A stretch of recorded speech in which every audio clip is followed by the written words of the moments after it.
My daughter threw my house keys on the counter like she owned the place and announced that she expected breakfast ready at 5 a.m. tomorrow for her new husband, who likes everything his way.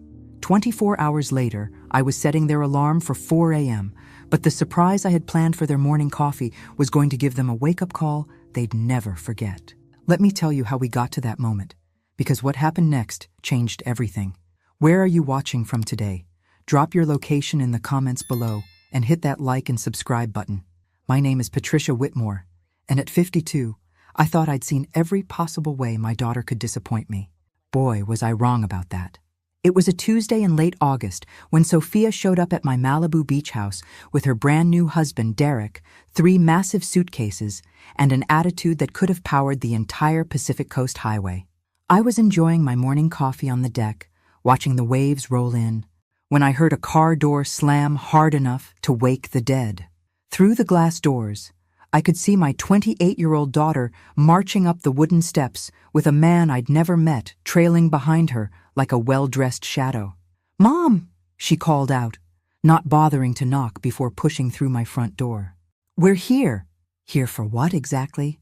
I hadn't invited anyone. The last time we'd spoken was 3 weeks ago when she'd hung up on me for suggesting that getting married to someone she'd known for 6 months might be a bit hasty. "Sophia," I said, walking in from the deck with my coffee still in hand. What a surprise.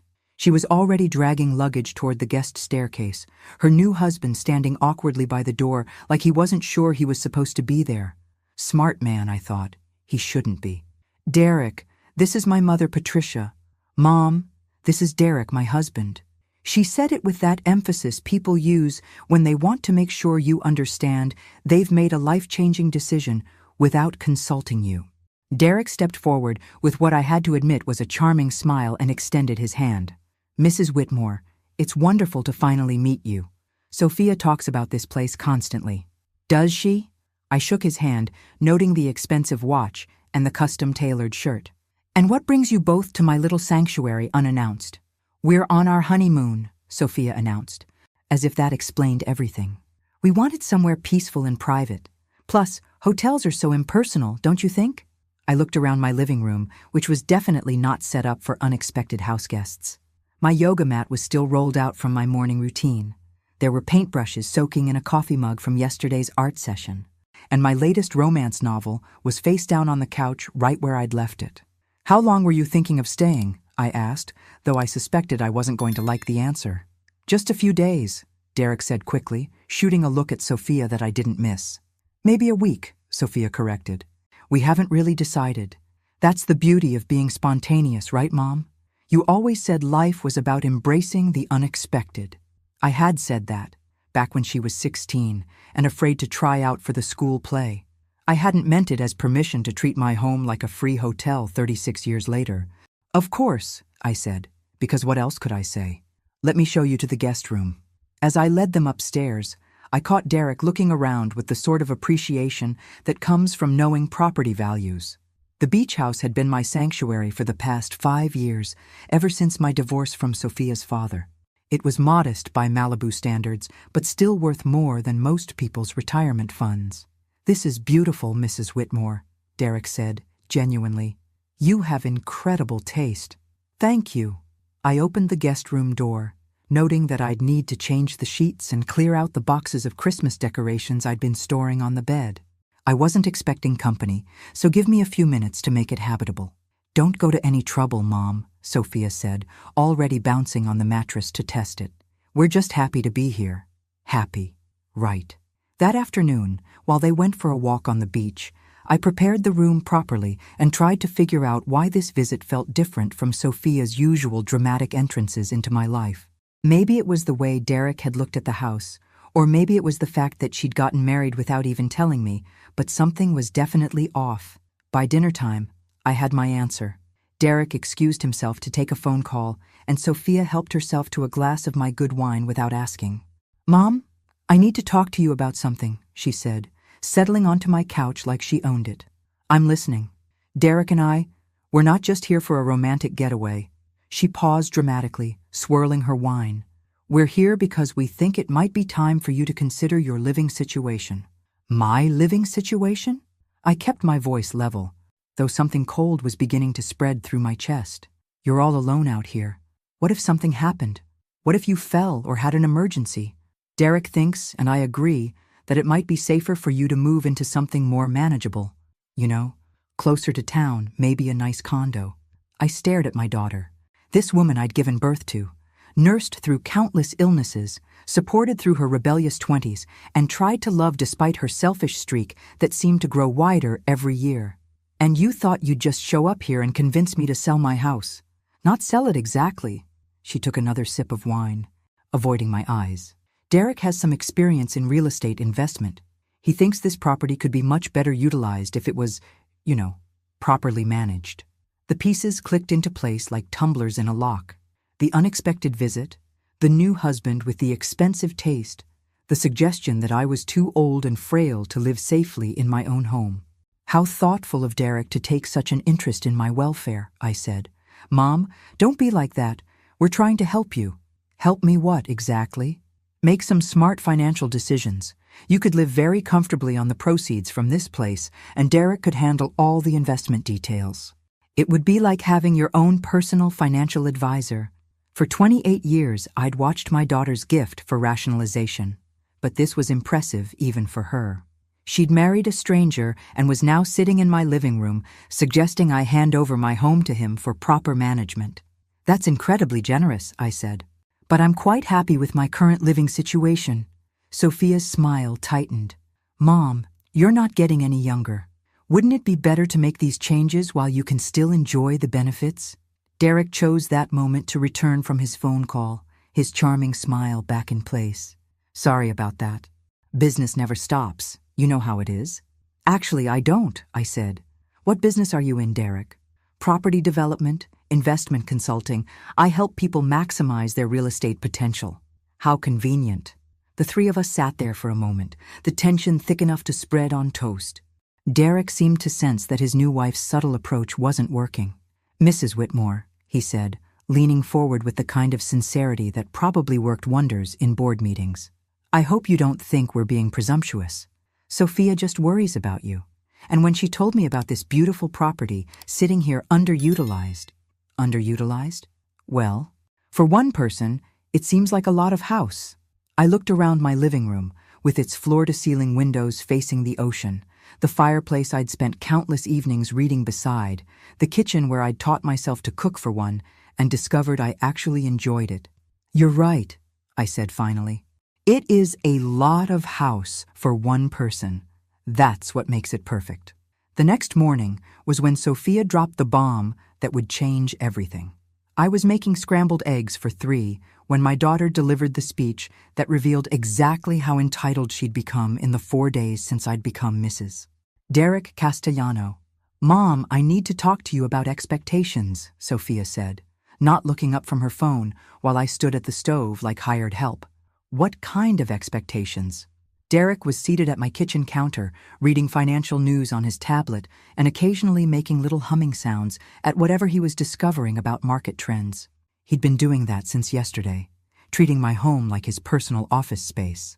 Well, since we're staying here, I think it's important to establish some ground rules. Sophia finally looked up, and I saw that expression I remembered from her teenage years when she was about to announce something I wouldn't like. Ground rules, I repeated, flipping eggs that were starting to smell better than this conversation was going. Derek has very specific requirements for his morning routine. He's an early riser, likes to get his day started right. Quality nutrition, quiet environment for his morning calls with the East Coast. I glanced at Derek, who was nodding along like his wife was discussing something perfectly reasonable instead of treating my house like a luxury hotel where the staff could be instructed. That sounds like Derek's problem to solve, I said pleasantly. Actually, Mom, I was hoping you could help with that. Sophia's voice took on that wheedling tone that used to work when she was 7 and wanted an extra bedtime story. Since you're always up early anyway, and you love to cook. I love to cook for myself, on my schedule. Derek looked up from his tablet with a smile that probably cost him thousands in dental work. Mrs. Whitmore, what Sophia's trying to say is that we'd be incredibly grateful for any assistance you could provide. As the host, you know. Host. as if I'd invited them to come disrupt my peaceful existence and then start making demands about breakfast service. "I see," I said, turning back to my eggs before I said something that would reveal exactly how I was feeling about their attitude. "It doesn't have to be anything elaborate," Sophia continued, apparently taking my silence as agreement. "Just something ready by 5 a.m. Derek likes his coffee strong, no sugar, and maybe some eggs Benedict or fresh fruit. Nothing too complicated. 5 a.m. She wanted me to get up at 4 a.m. to prepare eggs Benedict for her husband of 6 days, who had the audacity to suggest my home was underutilized. "Eggs Benedict," I said slowly, "or whatever you think is appropriate. You're so good at this domestic stuff, Mom. It's really one of your strengths. One of my strengths. Like domestic service was a talent I should be proud to share rather than a set of skills I'd developed to take care of my own home and my own life." I served their breakfast and watched Derek cut into his eggs with the precision of someone who'd never had to cook for himself. He'd probably lived his entire adult life with women eager to prove their worth by anticipating his needs. "This is delicious," he said. "You're quite the chef, Mrs. Whitmore." "Thank you. It's really perfect training for when you move into a smaller place," Sophia added, apparently unable to let the real estate conversation go. "You'll have so much more time for cooking when you don't have all this space to maintain." After breakfast, they announced they were driving into town to explore and would be back for dinner. They said it like I'd be waiting here ready to prepare their evening meal, which I suppose from their perspective, I would be. But as I watched their rental car disappear down my driveway, I wasn't thinking about dinner preparations. I was thinking about alarm clocks and exactly what kind of surprise I could prepare for Derek's 5 a.m. breakfast requirement. I spent the afternoon doing research, not the kind Derek would expect, though. I started with my laptop, looking up property records and investment companies. Derek Castellano owned 3 LLCs, 2 of which had been dissolved in the past year. His property development business had exactly 1 project listed, a small apartment building in Riverside that was currently in foreclosure proceedings. Interesting. I also discovered that Derek had been married once before to a woman named Jennifer Walsh, who'd owned a successful catering business in San Diego. The business had been sold suddenly 2 years ago, right around the time their divorce was finalized. Even more interesting. But the most interesting thing I found was a small article in a Riverside newspaper about a lawsuit filed by elderly homeowners who claimed they'd been pressured into selling their properties below market value to an investment company that promised to handle all the details and pay them monthly proceeds that never materialized. The company was called Castellano Holdings, LLC. By the time Sophia and Derek returned from their town exploration, I had a much clearer picture of what they were really doing here, and I had a plan. "How was your day?" I asked as they came through the door with shopping bags from expensive boutiques. "Wonderful," Sophia said, dropping packages on my coffee table. "We found this amazing real estate office in town. The agent said properties like this one are incredibly sought after. She mentioned that similar houses have sold for well above asking price recently." "Really?" Derek nodded enthusiastically. "The market is exceptionally strong right now for coastal properties. It might be the perfect time to make a move if you were considering it." "You know, I've been thinking about what you both said," I replied, and watched them exchange a quick look of triumph. "That's wonderful, Mom. I knew you'd see the logic in it." "Yes, the logic is quite clear." I smiled at Derek. "And I've been thinking about your breakfast requirements, too. 5 a.m. is quite early." "I know it's an imposition," Derek said, though his tone suggested he didn't find it imposing at all. "But I really do function better with a proper start to the day." "Of course you do." "I completely understand." I looked directly at him, noting the way he was already relaxing into what he thought was victory. "I'll make sure everything is ready for you tomorrow morning. Something special." "You're the best, Mom," Sophia said, kissing my cheek like we'd just concluded a business deal rather than discussing my role as their unpaid household staff. That evening, I served them dinner on my good china and listened to them discuss their plans for maximizing the property's potential, as if I weren't sitting right there. They talked about removing walls, updating fixtures, and creating multiple revenue streams through vacation rentals. They were carving up my home like it was already theirs. After they went upstairs, I cleaned the kitchen and then sat on my deck with a glass of wine, listening to the waves and planning tomorrow's breakfast surprise. Derek wanted everything his way, and Derek was an early riser who valued his routine. Perfect. I was going to give him exactly what he'd asked for. At 4 a.m., my alarm went off just like I'd promised. But Derek and Sophia had no idea what they'd actually requested when they turned me into their personal breakfast chef. I moved quietly through my dark kitchen, muscle memory guiding me as I prepared what would definitely be the most memorable meal of Derek's life. The sunrise was still 2 hours away, but I was wide awake and absolutely focused on the task at hand. Coffee first. Derek liked it strong, no sugar. I ground the beans fresh, just the way he'd specified, and added my own special ingredient, a hefty dose of senosides, the active component in natural laxative tablets. Enough to turn his digestive system into a ticking time bomb, but not enough to actually harm him. Just enough to make his day extremely uncomfortable. While the coffee brewed, I prepared his eggs Benedict. I'd been cooking for 34 years, so creating a picture-perfect breakfast wasn't challenging. What was challenging was deciding exactly how much additional seasoning to add to ensure Derek's morning would be as memorable as mine was about to be. I'd crushed up 3 more laxative tablets and mixed them into the hollandaise sauce. The beauty of hollandaise is that it already has such a complex flavor that a little extra bitterness would be completely masked by the lemon and butter. For Sophia's breakfast, I prepared regular scrambled eggs and toast. She hadn't made demands about timing or service, so she'd get exactly what she'd always gotten from me, the bare minimum effort required to avoid being accused of being an unloving mother. At exactly 4:47 a.m., I heard movement upstairs. Derek's internal clock was apparently as precise as his demands. I arranged his breakfast beautifully on my best plates and waited. "Mrs. Whitmore?" Derek appeared in the kitchen wearing an expensive silk robe and looking surprised to see everything ready. "You actually did this. You said 5 a.m. I aim to please." He sat down at the counter, and I poured his specially prepared coffee into my finest china cup. "This smells fantastic. You really didn't have to go to all this trouble." "No trouble at all." I watched him take his first sip and smiled. I believe in giving people exactly what they ask for. Derek ate with the enthusiasm of someone who'd grown accustomed to having his needs anticipated and met without question. He complimented the eggs, praised the coffee, and told me how much he appreciated having someone who understood the importance of routine. "You're quite the hostess," he said, finishing his last bite. "Sophia was right when she said you had a gift for this." "I have many gifts," I replied. "Some of them take longer to reveal themselves than others." Sophia eventually wandered downstairs in her pajamas, looking like she'd expected to find me already cleaning up after her husband's breakfast.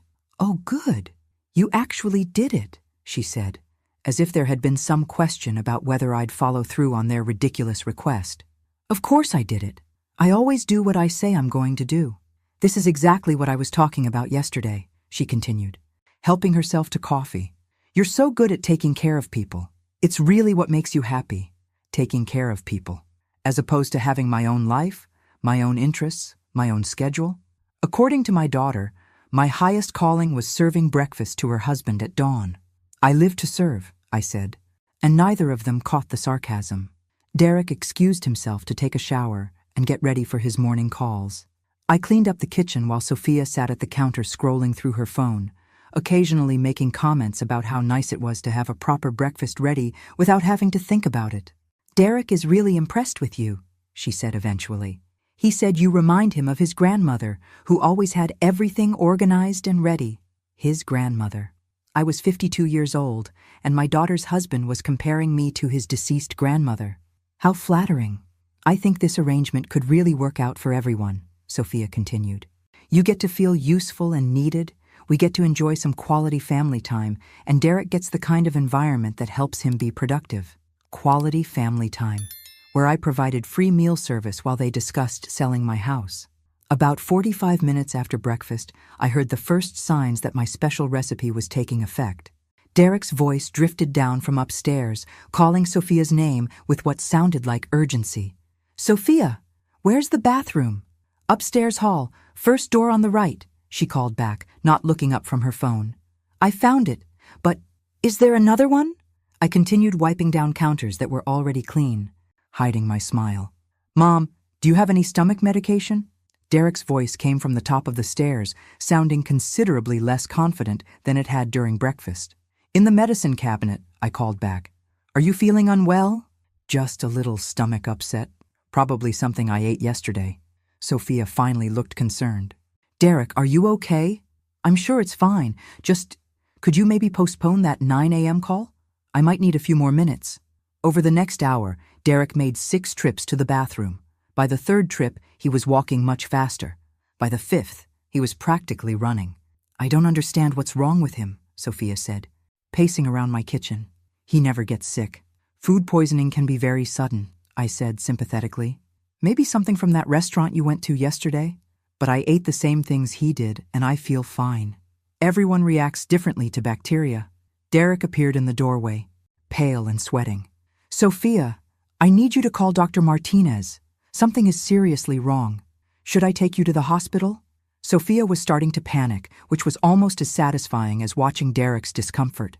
"Let's see how you feel after it works its way through your system," I suggested helpfully. "Sometimes these things just need time.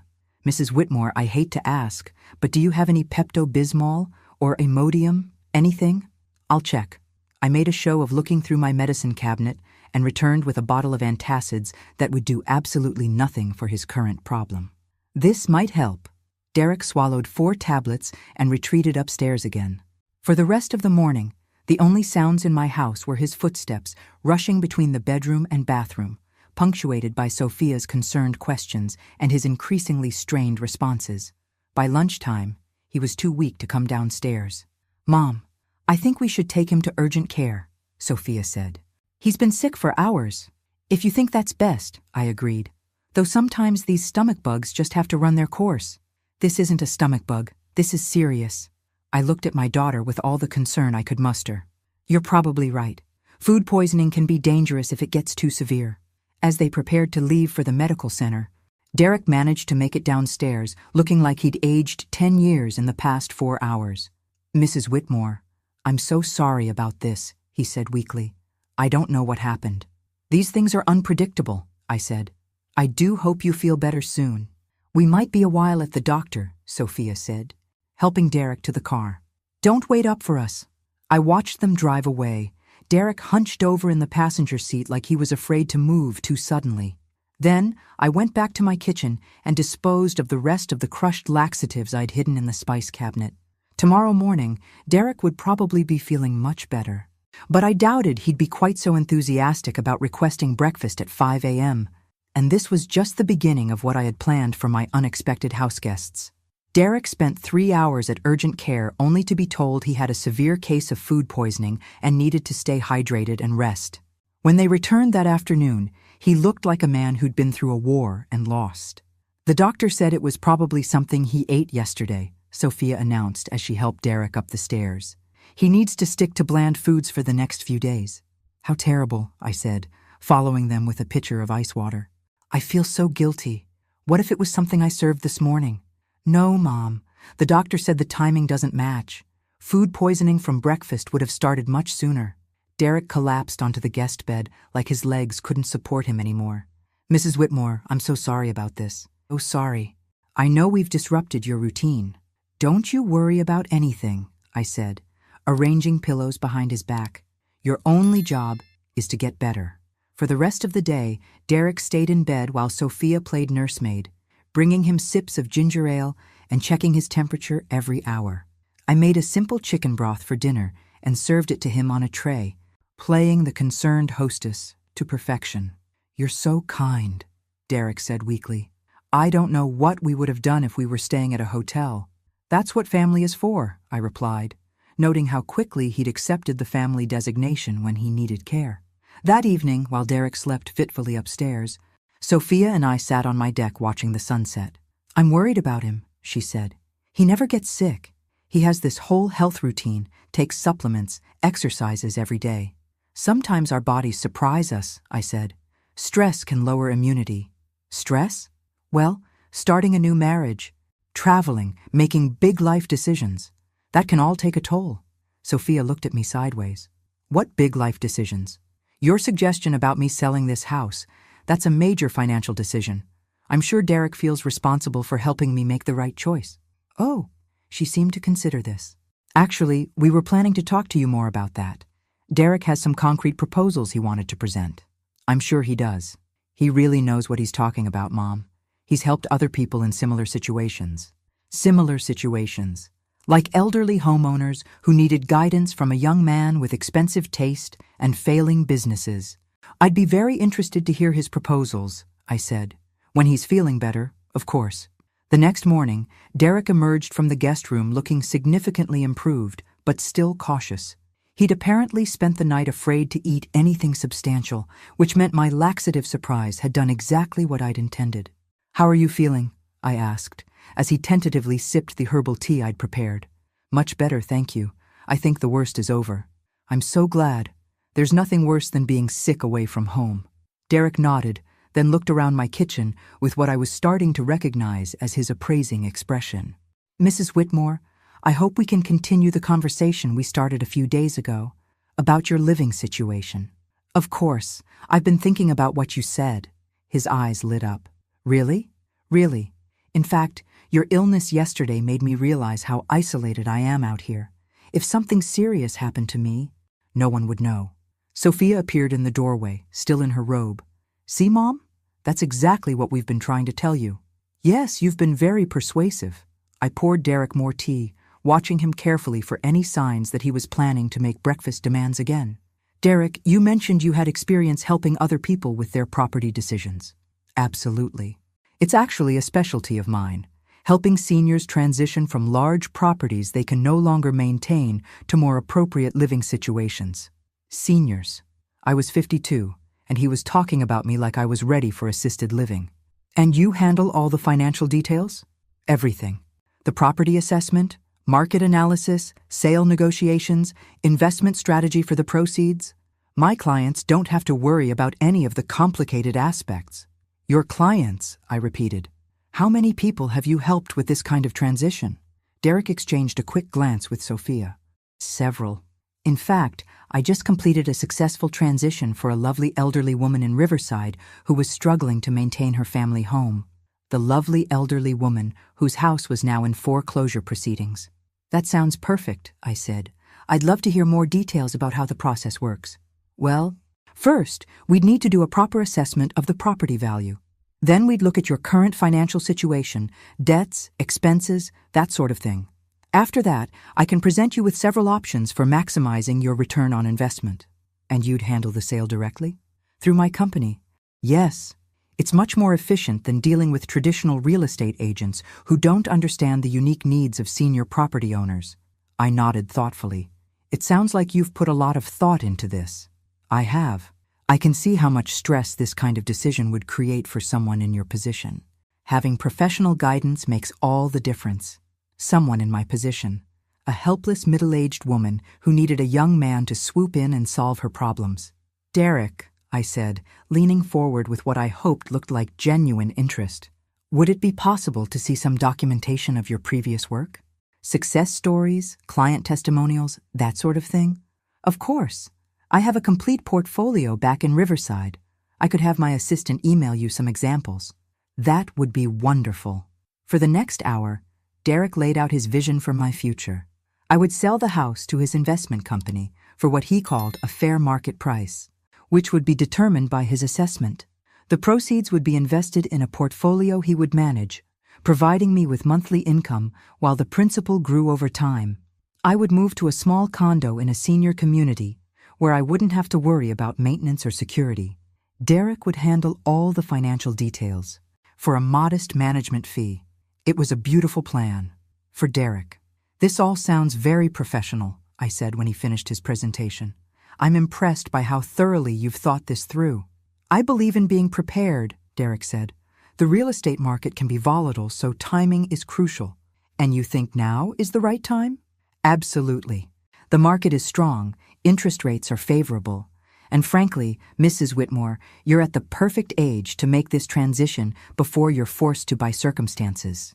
Forced to by circumstances. Like a health crisis or financial emergency that would leave me vulnerable to exactly the kind of pressure he was applying right now." "I appreciate your concern for my welfare," I said.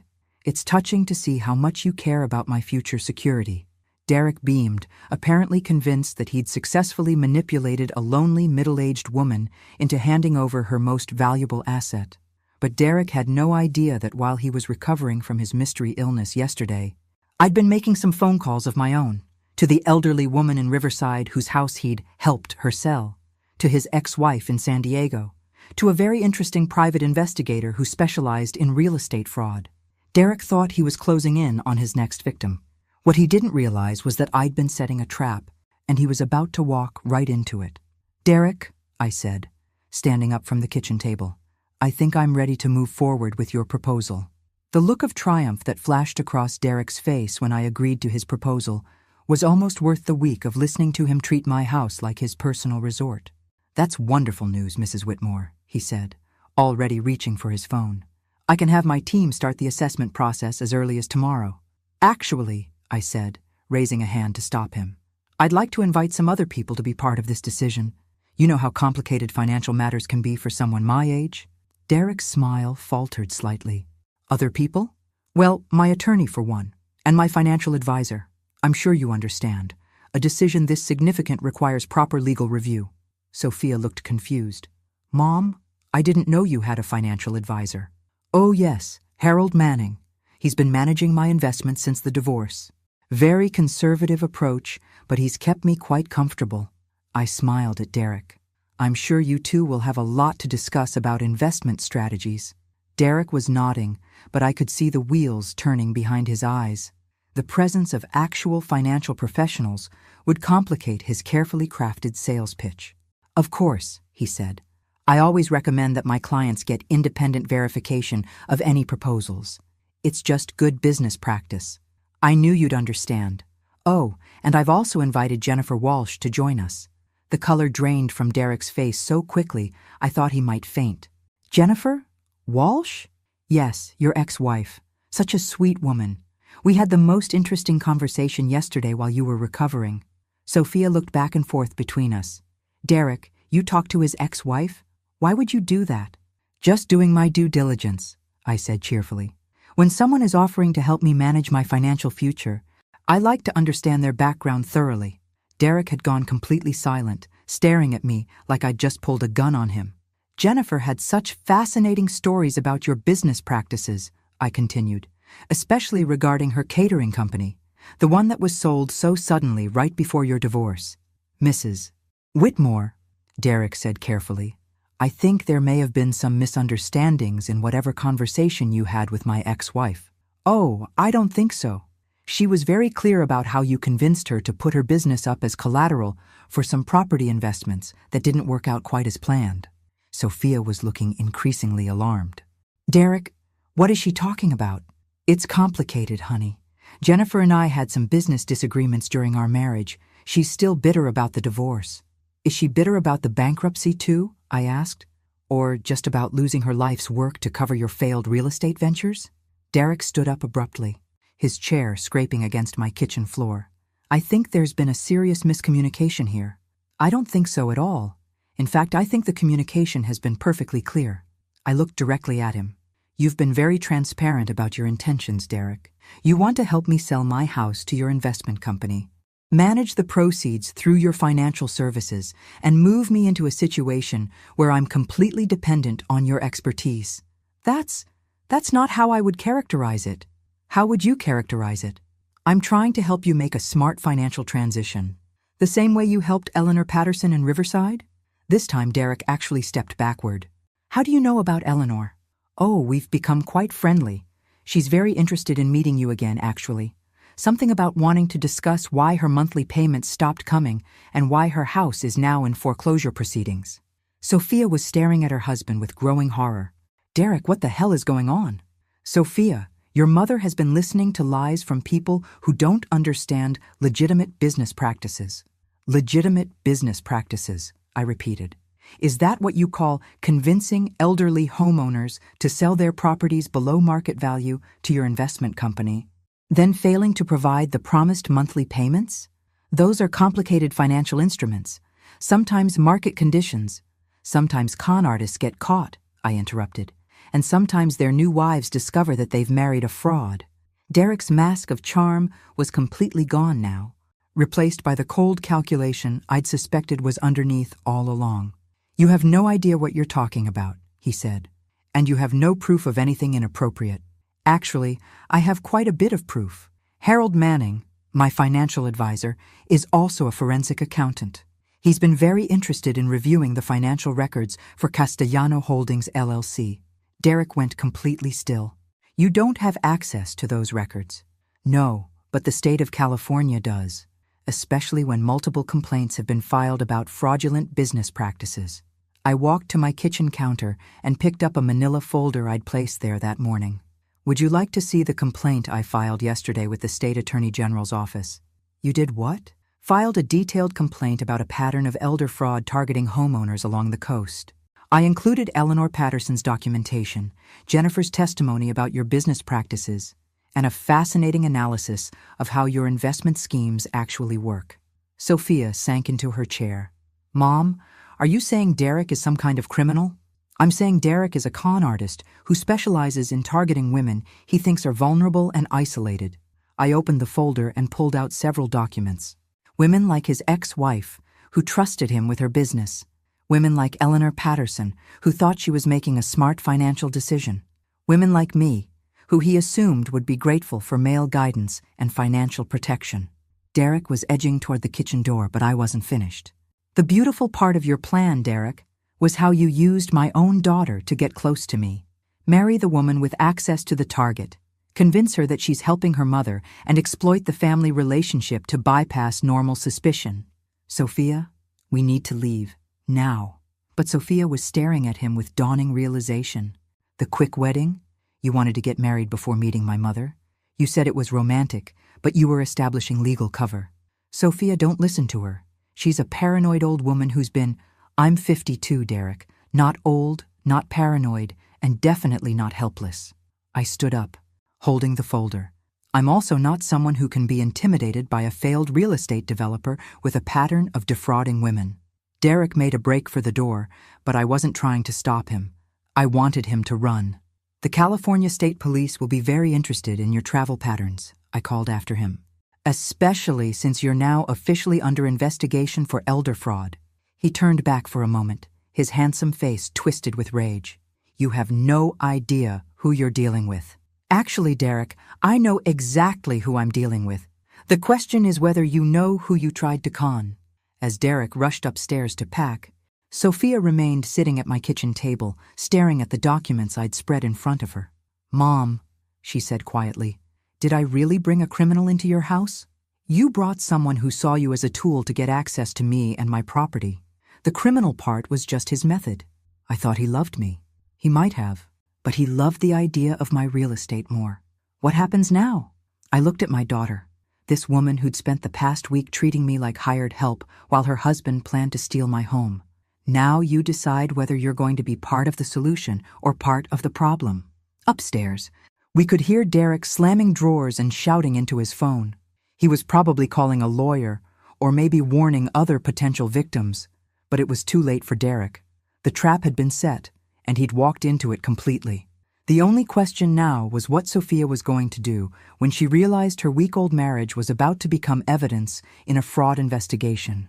Derek was gone within 20 minutes, speeding away in their rental car like the house was on fire, which, from his perspective, it probably was.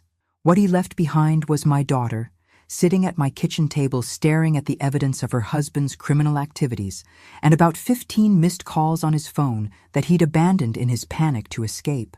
"Mom," Sophia said finally, her voice small and defeated, "how long have you known?" "I suspected something was wrong the moment you both showed up here, talking about my living situation. But I didn't have proof until yesterday." I sat down across from her, noting how young she looked without Derek's confidence propping her up. "The question is, how much did you know?" "Nothing," she said quickly. "I swear, Mom, I thought he was legitimate. He showed me financial documents, client testimonials, everything looked professional. Did it occur to you to wonder why a successful investment consultant would be so interested in marrying someone he'd known for 6 months?" Sophia's face crumpled. "I thought he loved me. He was so charming, so attentive. He made me feel special." "You are special, sweetheart." But Derek wasn't interested in special. He was interested in access. Derek's abandoned phone buzzed again. I glanced at the screen and saw a name that made my blood run cold. Eleanor Patterson. "Sophia, I need to answer this call." "Mrs. Castellano?" The elderly woman's voice was shaky and frightened. "I've been trying to reach Derek all morning. The bank called again about the foreclosure proceedings, and I don't understand what's happening." "Mrs. Patterson, this is Patricia Whitmore, Derek's mother-in-law. I'm afraid Derek isn't available right now." "Oh, well, maybe you can help me.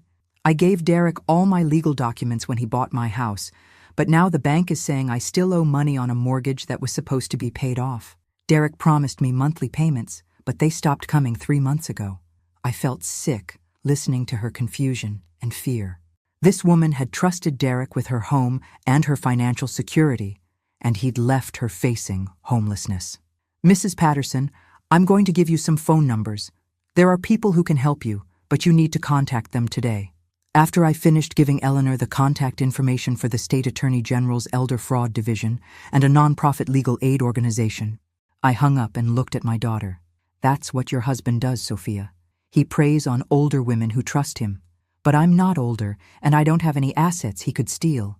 "No, but you have something even more valuable. You have me." Sophia was quiet for a long time, processing the reality of her situation. She was legally married to a man who was about to be charged with multiple counts of fraud. Even if she hadn't participated in his schemes, her association with him would complicate her life for years. "What do I do now?" she asked. "You make a choice. You can contact Derek, warn him about the investigation, and try to help him avoid prosecution. Or you can cooperate with the authorities and try to minimize the damage to your own life." You make it sound simple. It is simple. Not easy, but simple. I reached across the table and took her hand. "Derek is a criminal, Sophia. The only question is whether you're going to be his accomplice or his victim." That afternoon, Detective Sarah Chen from the California State Police Financial Crimes Division arrived at my house with a briefcase full of documentation and a very interested expression. "Mrs. Whitmore, the complaint you filed has opened up a much larger investigation than we initially expected," she said, settling into my living room with the authority of someone used to dealing with financial predators. "How much larger?" "Derek Castellano appears to have been operating this scheme in multiple states over the past 5 years. We've identified at least 12 victims, mostly women over 60 who owned valuable real estate." 12 women, I repeated, thinking about Eleanor Patterson's frightened voice on the phone. "Possibly more. The pattern is always the same. He identifies vulnerable targets, usually through personal connections or dating relationships, gains their trust, convinces them to sign over property management to his company, and then systematically drains their assets." Sophia, who had been sitting quietly in the corner, finally spoke up. "Detective, what's going to happen to me? I married him, but I didn't know about any of this." Detective Chen studied her carefully. "That depends on several factors: how much you knew, when you knew it, and whether you're willing to cooperate with our investigation." "I'll cooperate," Sophia said immediately. "I'll tell you everything I know." "Good. We'll need detailed statements about your relationship with Mr. Castellano, his business activities, his associates, and any conversations you had about his work." For the next 3 hours, Detective Chen interviewed both of us. Sophia provided information about Derek's business contacts, his travel patterns, and his methods for researching potential targets. I shared everything I'd discovered about his previous victims and his attempts to manipulate me. "Mrs. Whitmore," Detective Chen said as she prepared to leave, "you may have prevented him from adding several more victims to his list. Most people don't think to investigate someone their family member brings home. Most people don't have daughters who show up demanding breakfast service at 5 a.m., I replied. After the detective left, Sophia and I sat on my deck watching the sunset, both of us emotionally exhausted from the day's revelations. "Mom, I owe you an enormous apology," she said finally, "for bringing him here, for the way we treated you, for everything." "You owe me more than an apology, Sophia. You owe me an explanation of how you could watch your husband treat me like hired help and think that was acceptable. I know. I was so caught up in feeling important, in being married to someone successful, that I lost sight of what was right. You've always had a tendency to get caught up in appearances, I said. But this time, your poor judgment brought a predator into my home. How do I make this right? I looked at my daughter, this woman who'd spent her entire adult life making impulsive decisions and expecting other people to clean up the consequences. You start by taking responsibility for your choices and their impact on other people. And then you figure out who you want to be when you're not trying to impress someone who was using you. That evening, Derek finally called. Not my number, but Sophia's. She looked at me before answering, and I nodded. Put it on speaker, I said. Sophia, thank God. Derek's voice was tight with panic. Are you okay? Where are you? I'm still at my mother's house, Derek. Where are you? I'm in Nevada. Listen, baby, your mother has been telling lies about me to the police. She's trying to cause problems for us. What kind of problems? Derek? She filed some kind of false complaint claiming I defrauded people. It's completely fabricated, but I need to stay away until my lawyer can sort it out. Derek, Sophia said carefully, I talked to Eleanor Patterson today. Silence. Derek? She told me about her house, about the missing payments. She told me about the foreclosure. Sophia, that's a complicated business situation. There were market conditions that… Derek, I said, leaning toward the phone. This is Patricia. I think you should know that your wife has decided to cooperate with the police investigation. Sophia, don't listen to her. She's a vindictive old woman who's trying to destroy our marriage. Our marriage destroyed itself when you used it to commit fraud, Sophia replied, and I felt a surge of pride at the strength in her voice. Sophia, please, I love you. We can work through this. No, Derek, we can't. I'm filing for divorce. She hung up and turned off her phone. That felt good, she said, surprising both of us. Good. It should. As we prepared for bed that night, Sophia helped me secure all the doors and windows. Derek was desperate now, and desperate people make unpredictable choices. But I wasn't worried. Derek had spent a week thinking he was manipulating a helpless middle-aged woman. He had no idea that this helpless middle-aged woman had been 3 steps ahead of him from the beginning. Tomorrow, he'd discover just how far ahead I'd been. Derek's second mistake was underestimating how thoroughly I documented every aspect of his stay at my house. His first mistake was trying to con me in the first place, but he wouldn't fully understand that until much later. The next morning, while Sophia slept in, I was on a conference call with Detective Chen, Harold Manning, my forensic accountant, and Jennifer Walsh, Derek's ex-wife, who had flown in from San Diego specifically to testify against him. Patricia, the evidence you've gathered is extraordinary, Jennifer said through the speaker. I wish I'd had someone like you watching out for me when Derek was destroying my business. What exactly did he do to your catering company? I asked, though I already suspected the answer. The same thing he tried to do to you. He convinced me to use the business as collateral for what he called a sure-thing real estate investment. When the investment failed, because it was designed to fail, I lost everything. Harold Manning, who had been reviewing financial documents while we talked, cleared his throat. Mrs. Walsh, the pattern we're seeing suggests that Derek's investment failures weren't accidental. He was systematically moving assets from his victims' accounts into offshore holdings that he controlled. You mean he was stealing money on purpose? I mean he was running a sophisticated embezzlement operation disguised as legitimate investment services. Detective Chen's voice was grim. We've traced similar patterns with all 12 of his known victims. The good news is that we now have enough evidence to issue federal charges. The bad news is that most of the stolen money has been moved beyond our immediate reach. What about Derek's current location? I asked. We have people watching the Nevada border, and his credit cards are being monitored. He can't stay hidden indefinitely. After the call ended, Sophia came downstairs looking like she hadn't slept much. Any news? Your husband is officially a federal fugitive, I said, pouring her coffee. The FBI issued a warrant this morning. So it's really over. The criminal part is just beginning. Derek will be caught, prosecuted, and hopefully sent to prison. But the personal part, dealing with being married to a con artist, that's going to take time. Mom, can I ask you something? Of course. When did you know for certain that Derek was a fraud? I thought about that question while scrambling eggs for our breakfast. Honestly? The moment he suggested I needed help managing my own life, men like Derek always reveal themselves by assuming women are helpless. but I fell for it completely. You fell for the charm. That's different. I plated her eggs and sat down across from her. Derek is very good at making people feel special, important, needed. It's not stupidity to want those things. Then why didn't you fall for it? Because I've spent the past 5 years learning to live with only my own opinion of myself. When someone shows up telling me I need their guidance, my first instinct is suspicion, not gratitude. Sophia was quiet for a moment, processing this. I've never lived alone. I've always had roommates or boyfriends or someone else making decisions with me, which is exactly what Derek was counting on. That afternoon, my peaceful morning was interrupted by the sound of a car in my driveway. But it wasn't Derek returning. It was a black sedan with government plates. "Mrs. Whitmore?" A tall man in a suit approached my front door. "I'm Agent Martinez with the FBI Financial Crimes Task Force. We need to talk to you about Derek Castellano."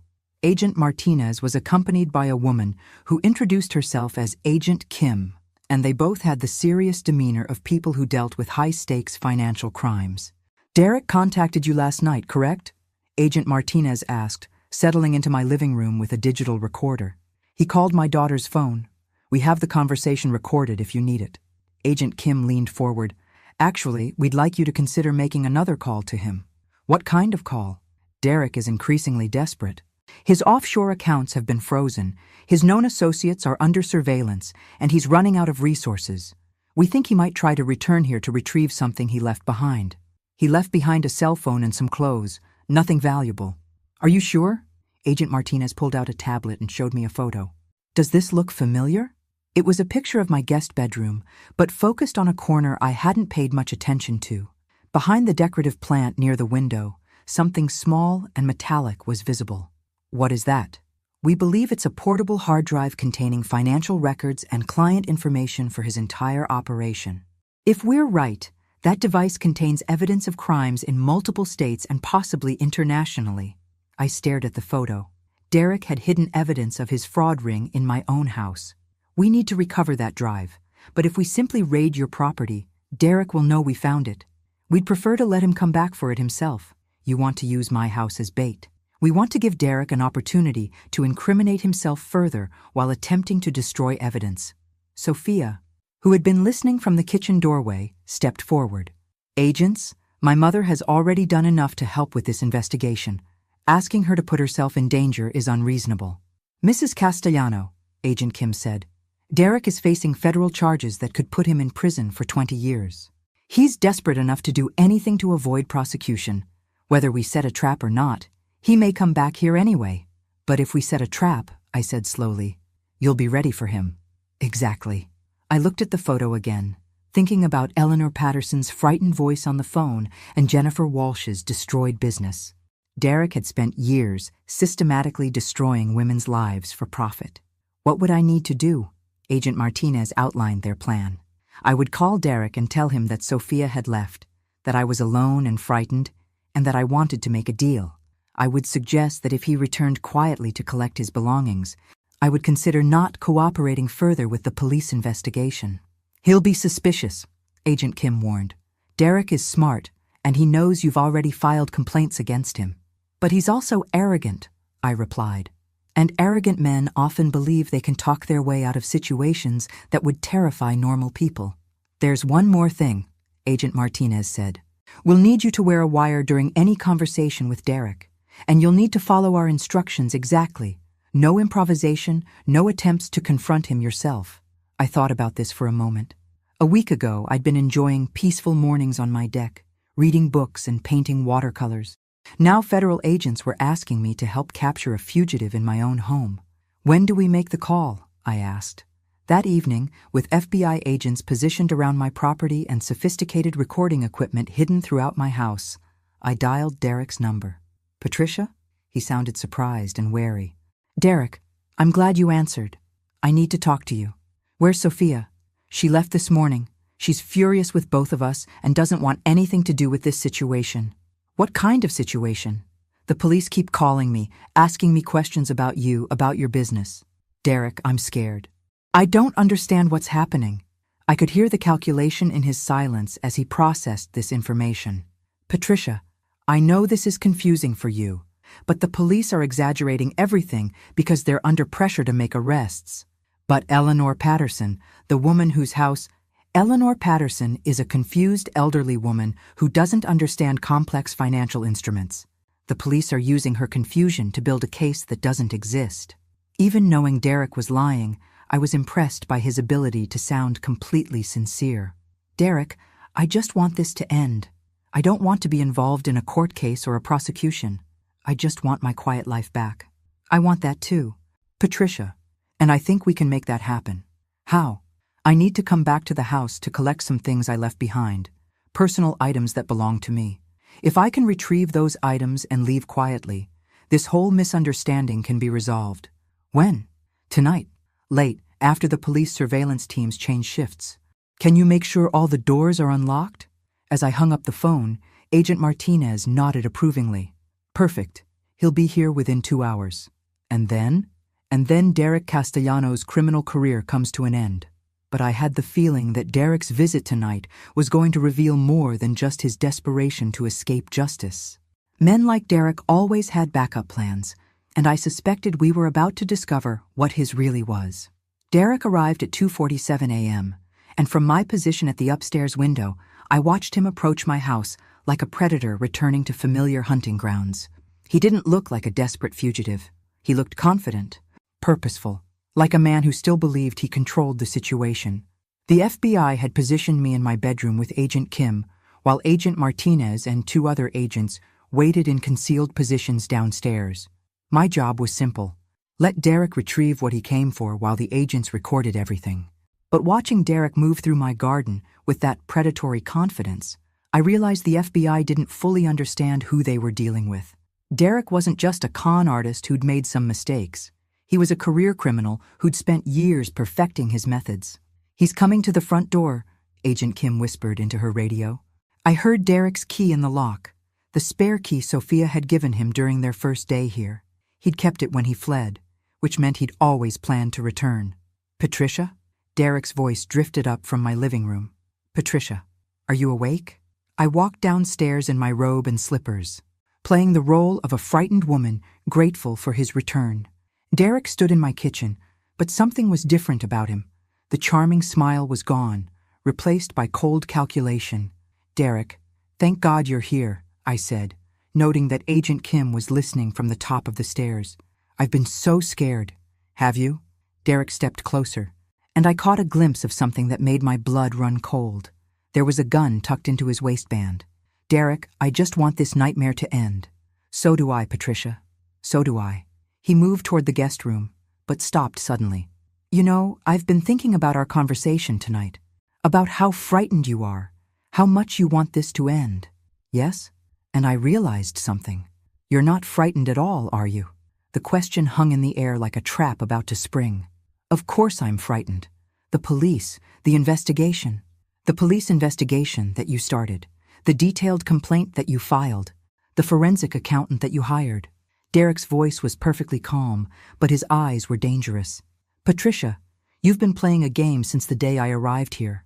I could hear Agent Kim moving at the top of the stairs, but Derek was between me and any escape route. I don't know what you mean. I think you do. Derek reached for his waistband. I think you know exactly what you mean. That's when everything went wrong with the FBI's careful plan. Federal agents, Agent Martinez's voice boomed from the kitchen doorway. Hands where I can see them. Derek spun around, pulling his weapon in one smooth motion. I don't think so. Derek, drop the weapon! Agent Kim appeared at the top of the stairs, her own gun drawn. Nobody moves! Derek shouted, swinging his gun between the 2 agents. Patricia, you're going to walk with me to my car, and we're going to drive away from here. Derek, don't be stupid, I said, surprising myself with how calm my voice sounded. There are agents surrounding this house. Then they'll get to watch you die if they try to stop me. Agent Martinez was slowly advancing from the kitchen, while Agent Kim remained frozen at the top of the stairs. Derek was cornered, which made him exponentially more dangerous. Derek, I said carefully, what exactly do you think you're going to accomplish here? I'm going to retrieve what I came for, and then you and I are going to disappear until I can arrange safe passage out of the country.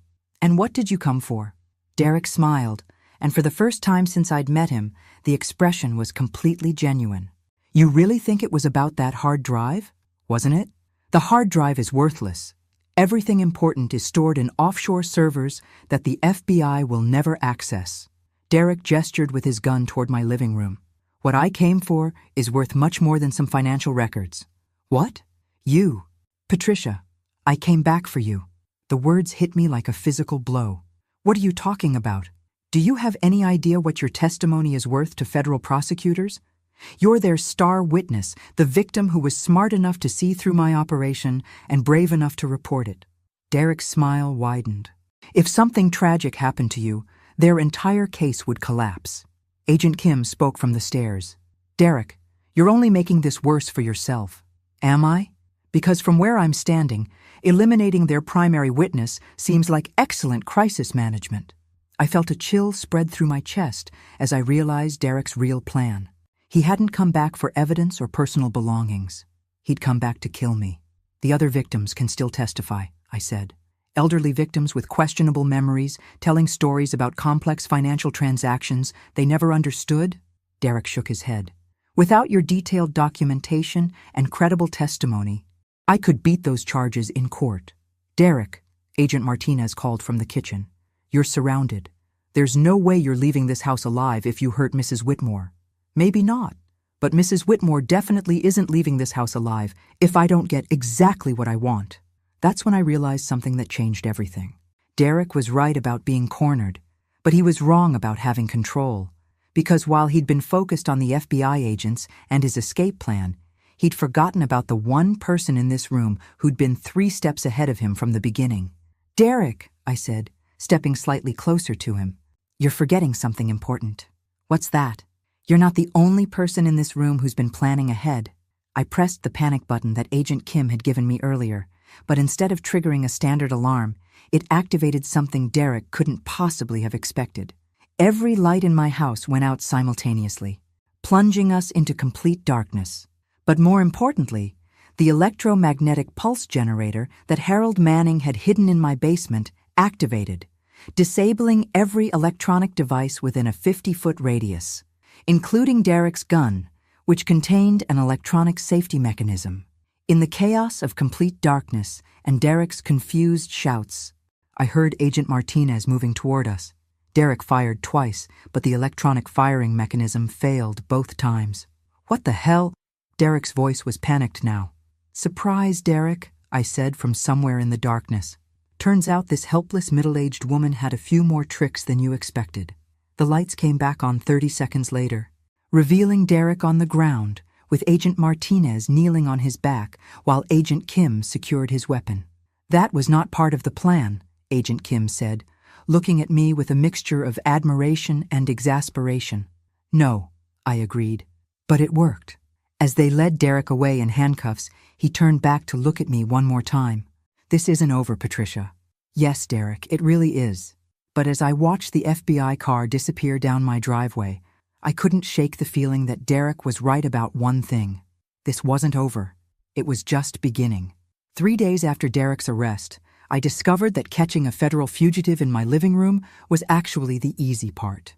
The hard part was dealing with what Derek had left behind, both literally and figuratively. "Mom, you can't stay here," Sophia said for the 5th time that morning. "What if Derek has associates who decide to finish what he started?" We were sitting on my deck, watching federal agents search every inch of my property for additional evidence. Agent Martinez had assured me that Derek's operation was sophisticated enough to potentially involve other criminals who might see me as a threat. "Sophia, I'm not running away from my own home because of Derek's associates. This isn't about running away. This is about being smart. Being smart is exactly what got us to this point." I gestured toward the FBI team currently dismantling my guest room. "If I'd been less smart, Derek would have succeeded in stealing my house and probably killing me." "That's not exactly reassuring." Agent Kim approached us from the house, carrying a laptop bag and wearing an expression I'd learned to recognize as significant news. "Mrs. Whitmore, we need to discuss what we found in Derek's hidden files. More evidence of fraud? Evidence of something much bigger than fraud." She sat down at my patio table and opened the laptop. Derek wasn't just running investment scams. He was part of an organized network that specifically targets affluent women for what they call asset liberation. Asset liberation? Systematic theft through relationship manipulation. They identify women with valuable assets, research their personal lives and vulnerabilities, then assign operatives to establish romantic or family relationships to gain access. Sophia looked sick. You're saying Derek was assigned to target my mother? We're saying Derek didn't meet you by accident, Mrs. Castellano. You were selected because of your relationship to your mother and her property holdings. I felt something cold settle in my stomach.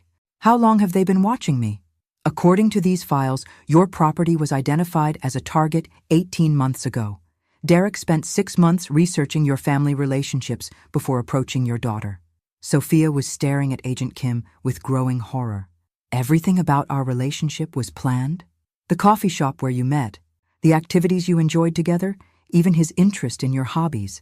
It was all carefully orchestrated based on psychological profiles they'd developed. Psychological profiles, I repeated. Agent Kim turned the laptop screen toward us.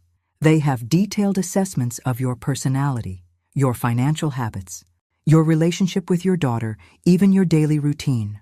Derek knew exactly how to manipulate both of you. I looked at the screen and saw a file labeled Patricia Whitmore, Target Assessment.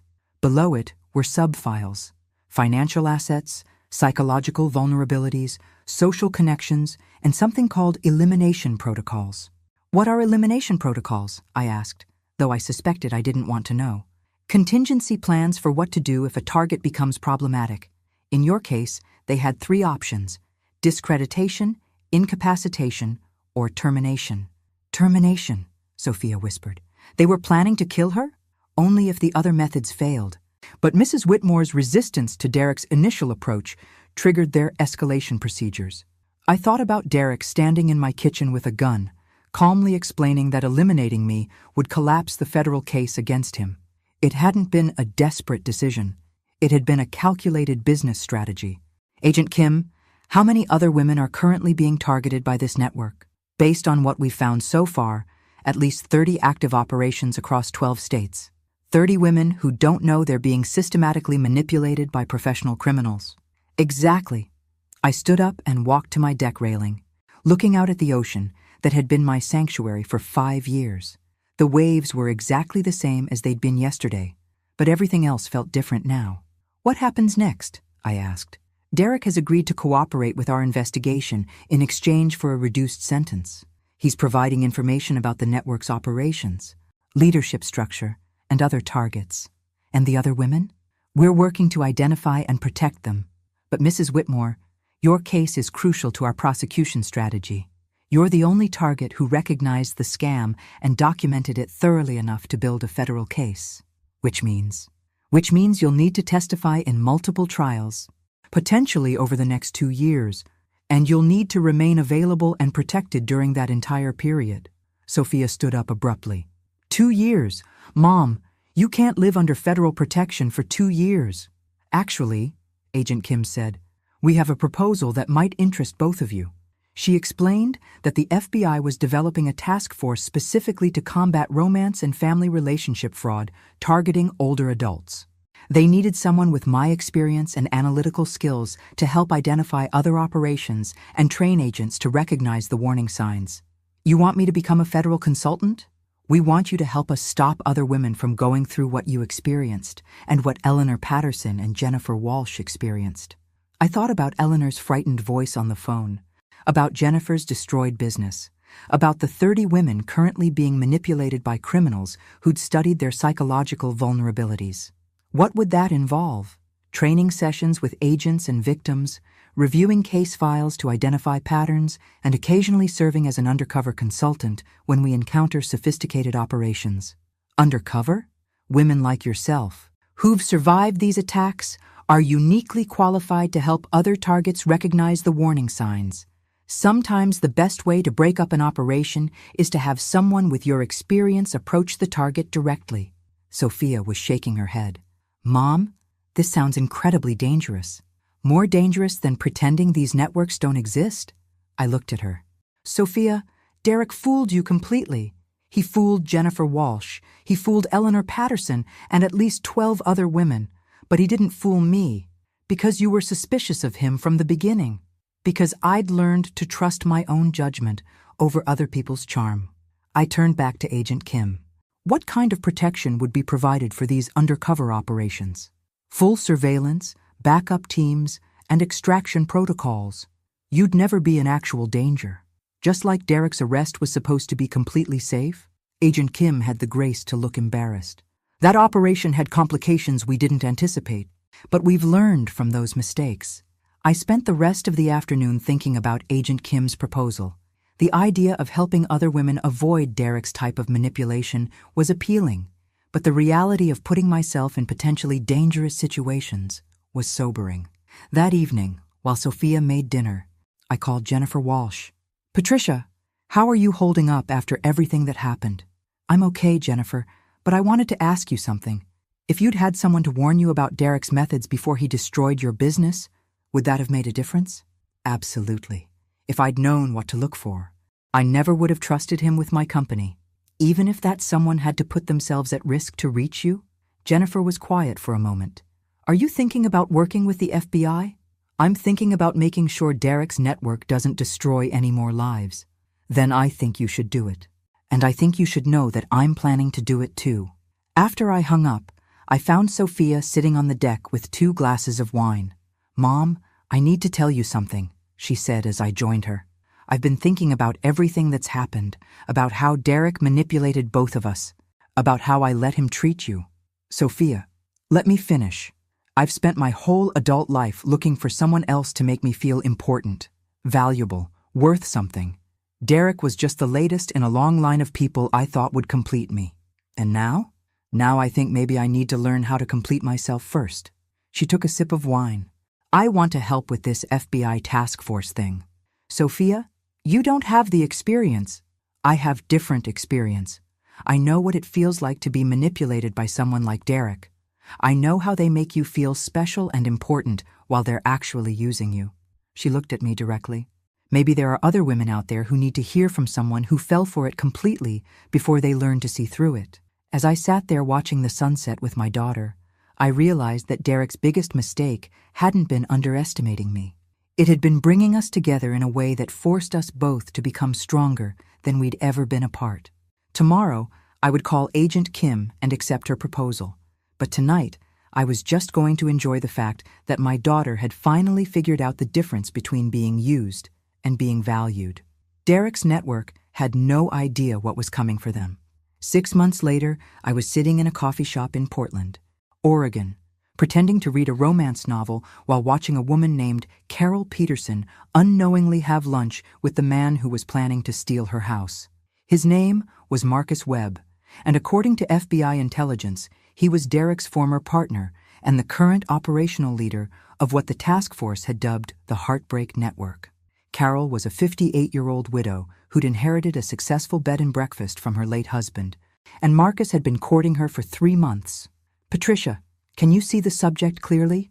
Agent Chen's voice came through the nearly invisible earpiece I was wearing. "I can see both of them," I murmured into the microphone hidden in my book jacket. "Marcus is showing her some kind of financial documents.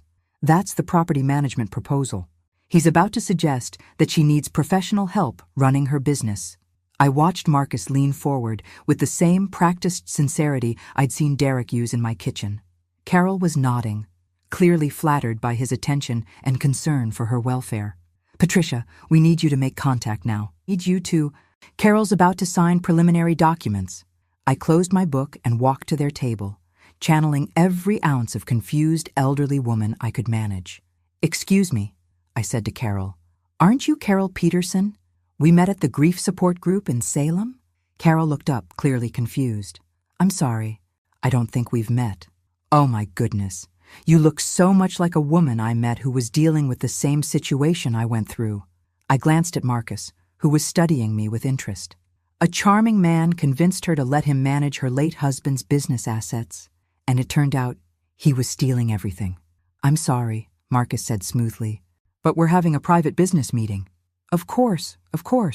I started to turn away, then stopped. "Carol, you said your name was Carol, right?" Just be careful about anyone who approaches you with investment advice too soon after a loss. These predators specifically target widows who own valuable property. Ma'am, Marcus's voice had an edge now. You're interrupting our conversation with inappropriate paranoia. Oh, you're probably right. I smiled at him with the sweet confusion of someone easily dismissed. I'm sure you're nothing like Derek Castellano. Marcus went completely still. Who? Derek Castellano. He used the same approach, charming, helpful, very concerned about proper asset management. Of course, he's in federal prison now for elder fraud. Carol was looking back and forth between us. Marcus, do you know this man she's talking about? I've never heard that name before, Marcus said, but his eyes never left my face.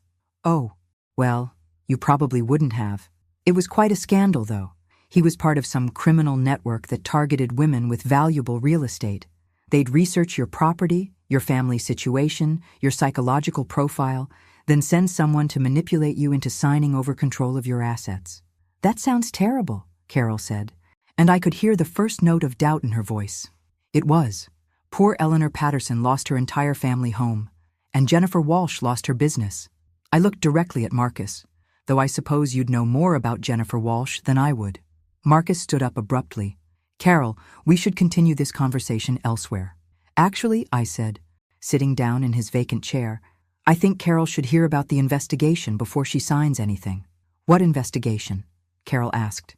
The FBI task force that's currently tracking at least 12 active operations targeting widows with valuable property. They have quite a sophisticated network, detailed psychological profiles, backup stories, even fake references. Marcus was edging away from the table. Carol, this woman is clearly unstable. I think we should... Sit down, Marcus. Agent Chen appeared behind him, her badge visible. FBI Financial Crimes Task Force. The arrest went smoothly after that. Marcus had enough outstanding warrants that he couldn't fight extradition, and the documents in his briefcase provided evidence linking him to at least 6 other ongoing cases. Carol, I said, as Agent Chen led Marcus away, you should know that you were never in any real danger. We've been watching this operation for months. You're with the FBI? I'm a consultant, someone who survived the same type of attack you were about to experience. Carol stared at the papers Marcus had tried to get her to sign. I was really going to sign these, wasn't I? Probably. Marcus is very good at what he does, but now he won't be doing it anymore. That evening I called Sophia from my hotel room in Portland. How did it go, Mom? We prevented another victim and arrested a major player in Derek's network. I'd call that a successful day. How many does that make now? 14 prevented thefts, 7 major arrests, and about $2 million in recovered assets returned to victims. And how many more operations are still active? Too many, I admitted, but fewer every month. Sophia was quiet for a moment. Mom, do you ever regret getting involved in all this? You could have just stayed home and let Derek face justice without turning this into your life's work. I thought about Carol Peterson, who would go home tonight to her bed and breakfast instead of signing documents that would have eventually left her homeless. I thought about Eleanor Patterson, whose house had been saved from foreclosure with recovered assets from Derek's offshore accounts. I thought about the 37 women who were currently living peacefully in their own homes because someone had warned them before it was too late. Sophia, do you remember when Derek first suggested I needed help managing my life? Unfortunately, yes. I realized something that day. The world is full of people who assume that women like me are helpless, confused, and grateful for male guidance. Derek was just the criminal version of an attitude that's everywhere. And now? Now I spend my time proving that we're not helpless, we're not confused, and we definitely don't need guidance from men who see our independence as a problem to be solved. Even when it's dangerous? Especially when it's dangerous. 2 days later, I was back home on my deck in Malibu, watching the waves and reading case files for the next operation. Agent Kim was arriving tomorrow to brief me on a new network operating out of Phoenix, and Sophia was driving down from Los Angeles to spend the weekend. My phone rang, and I recognized the number as Jennifer Walsh. Patricia, I wanted to give you an update on the Seattle operation. How did it go? We prevented 3 more victims and identified a connection to that Miami case you worked last month. This network is even bigger than we originally thought. Good work, Jennifer. How are you holding up? Better than I expected. there's something satisfying about using Derek's own methods against his associates. After we hung up, I sat in the gathering twilight thinking about the path that had brought me here. A year ago, I'd been a woman enjoying peaceful retirement in her beach house. Now, I was a federal consultant who spent her time protecting other women from sophisticated criminals. Derek had been right about one thing. His arrest hadn't been the end of anything. It had been the beginning of a task force that had become a model for other states. The beginning of partnerships with victim advocacy groups and elder protection agencies. The beginning of congressional hearings about romance fraud and legislative changes to strengthen prosecution tools. But most importantly, it had been the beginning of something Derek could never have anticipated. A network of women who refused to be victims. My phone buzzed with a text from Sophia. "Mom, just past the exit for your house. Can't wait to hear about Portland. Also, Agent Kim called. They want us both for the Phoenix operation. Are you up for another adventure?" I typed back. Always.